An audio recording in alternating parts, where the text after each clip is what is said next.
Let the words of my mouth and the meditations of our hearts be acceptable to you, O Lord, our rock and our Redeemer. Amen. Well, good morning, everyone. Good morning. Thank you, Michael, Father Michael, for inviting me to be with you today at St. David's. Your warm welcome on this chilly morning means a great deal to me. It's a special privilege to be amongst so many generous friends and supporters, especially on what turns out to be a significant weekend for Episcopal Relief and Development. As it happens, yesterday was the 85th anniversary of our founding. From humble beginnings as the presiding bishop's fund for world relief, with a mission to assist refugees who were fleeing the Second World War, to our service each year now for over 5 million people around the world today, our work would not be possible without the support of congregations and Episcopalians like you across the country. However, as crucial as our anniversary is, I would also be remiss if I did not mention the happy coincidence that yesterday was also the feast of St. Nicholas. St. Nicholas, who we now think of as Santa Claus, was born wealthy and chose to sell all of his possessions and give the money to the poor. He became famous among early Christians for his relentless commitment to service and creating lasting change for people that he came across in his ministries.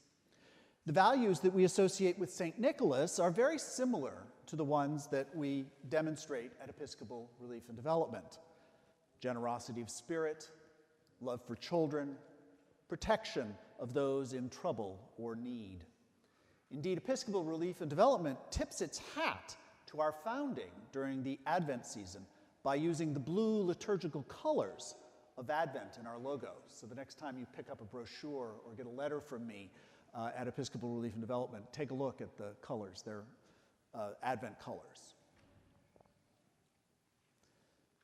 John the Baptist is one of those people who make us uncomfortable in life.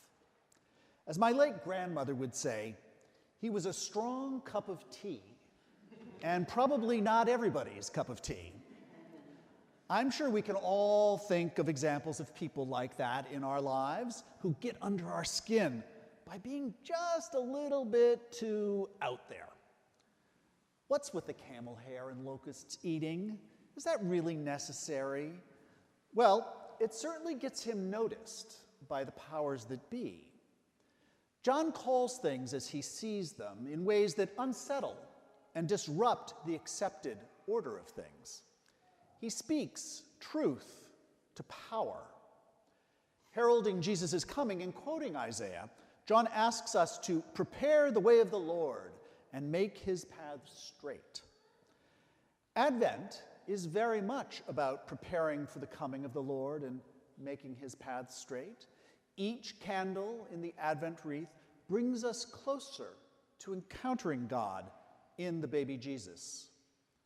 John is quick to tell us that as out there as we think he might be, we're going to be in for a much bigger and more challenging life with Jesus.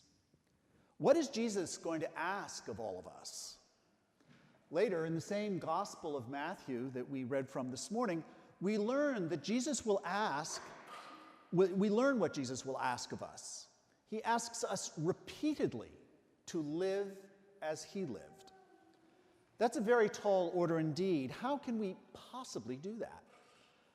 In Matthew 25, Jesus states it very clearly: feed the hungry, welcome the stranger, give water to the thirsty, heal the sick.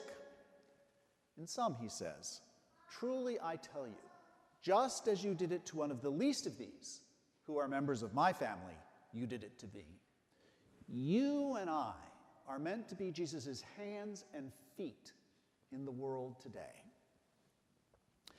Episcopal Relief and Development exists to enable all of us to extend Jesus' healing to those in need, and I'm going to share with you a little bit about how we do that with your help and support around the world. One of the most rewarding parts of my job is visiting the sites where we work around the world. Indeed, I had the honor of traveling with Michael to Ghana about 10 years ago to visit some of those sites. But earlier this year, I traveled to Zambia to visit Moments That Matter, which is our flagship early childhood development program. Episcopal Relief and Development and the Zambian Anglican Council Outreach Program, or ZACOP, as it's known, initiated the program over 10 years ago, making it now a mature and well-developed initiative. I've had the privilege of doing many program visits during my tenure as president of Episcopal Relief and Development, and I find something unexpected and inspiring in just about every visit. The Moments That Matter program focuses on the first 1,000 days of a child's life. The quality of care that children receive during those first 1,000 days of life has a lasting impact on them through their entire lives. That's why investing in parents and caregivers and young children from birth to age 3 is so important. Episcopal Relief and Development and ZACOP promote nurturing care that fosters responsive caregiving, good health and nutrition, and early learning and play, while working to reduce unhealthy environmental factors, such as poverty, malnutrition, and exposure to violence. Each community participates in an 18 to 24-month-long cycle of learning and promoting best practices for early childhood development. After each cycle, there's an opportunity for the community to re-up for another cycle. The idea is that by the third cycle, the program will be self-sufficient with only very light oversight. During my recent trip, I sat in on a home visit in a Cycle 1 village where an early childhood development promoter, who's a trained local volunteer, visited a caregiver's home for one-on-one instruction on good parenting practices. The engagement of both the promoter and the caregiver was remarkable to see. The caregiver, in this case a grandmother, was incredibly generous to let me into her home to observe such an intimate interaction. Next, I visited a Cycle 3 village where the promoters ran the program almost entirely independently, with minimal investment from either Episcopal Relief and Development or ZACOP. In these villages, the promoters already have training, so the primary learning switches from home visits to classes. At the end of the class, the promoter asked their students, what do you take home from these lessons? And everybody's hand immediately went up. They discussed how they had transitioned from corporal punishment for discipline to instruction and teaching about good behavior. They also shared how they reviewed the colors and the shapes with their children, as well as focusing on providing nutritious meals. Over and over again, I heard the phrase, "and I told my friends about it," or "and I told my neighbors about it." In my line of work, that's the best thing that you can hear. If you have to do a program over and over again and nobody adopts or shares the practices, the program isn't working. Now, not only were the promoters essentially running the programs themselves, but the participants were passing on the lessons and making the positive parenting practices of Moments That Matter part of the local culture. Now we, Episcopal Relief and Development and ZACOP, can bring Moments That Matter to new communities, knowing that the work that we've done in this community will be kept alive by the community itself, which was our goal from the beginning.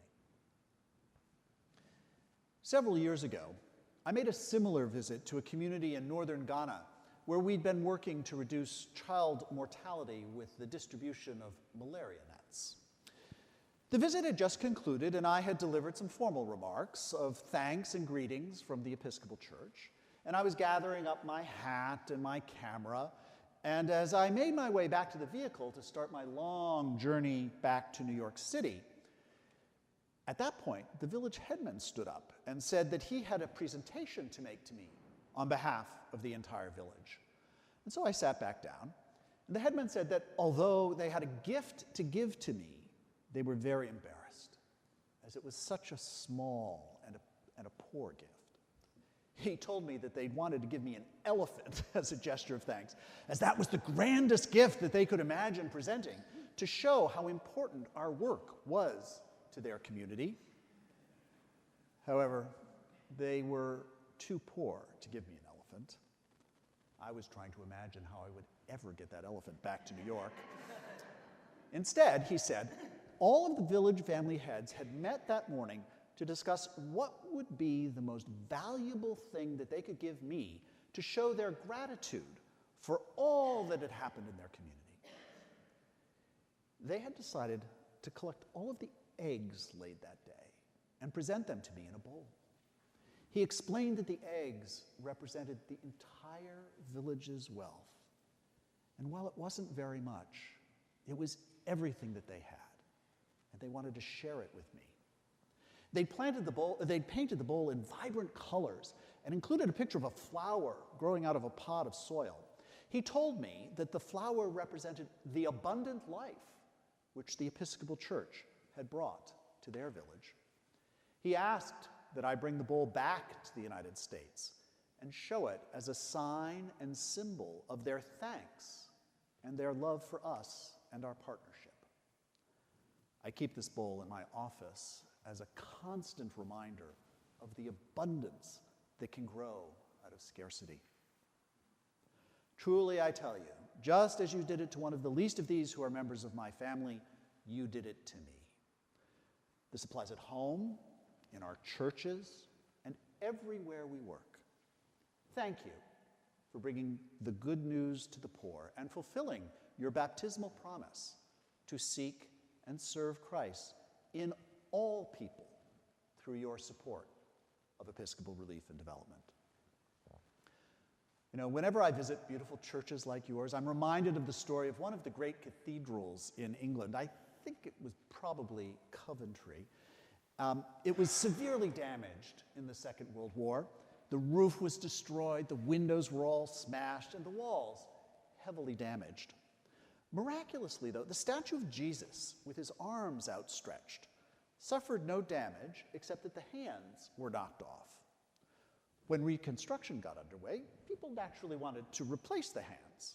No, the dean said, we won't replace the hands. They serve as a wonderful reminder that in this world, Christ has no hands but ours.